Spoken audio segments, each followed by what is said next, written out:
భారత భూభాగాలతో కూడిన 100 రూపాయల కొత్త కరెన్సీ నోటును నేపాల్ సెంట్రల్ బ్యాంక్ విడుదల చేసింది. భారత్కు చెందిన లిపులేఖ్, కాలాపానీ, లింపియాదురా ప్రాంతాలను తన భూభాగంగా చూపుతూ కొత్త కరెన్సీ నోటును నేపాల్ సెంట్రల్ బ్యాంక్ ముద్రించింది. ఫలితంగా ఈ అంశం ఇరు దేశాల మధ్య వివాదానికి దారితీసే అవకాశం ఉంది.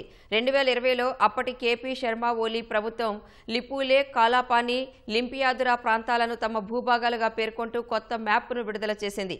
అదే ఏడాది నేపాల్ పార్లమెంటు వాటికి ఆమోదం తెలిపింది. నేపాల్ రూపొందించిన మ్యాప్నకు ఎలాంటి చారిత్రక ఆధారాలు లేవని, కృత్రిమంగా చేపట్టిన సరిహద్దు మార్పులను అంగీకరించబోమని ఆనాడే భారత విదేశాంగ శాఖ స్పష్టం చేసింది. లిపులేఖ్, కాలాపానీ, లింపియాదురా ప్రాంతాలు భారత్లో అంతర్భాగమని తేల్చి చెప్పింది.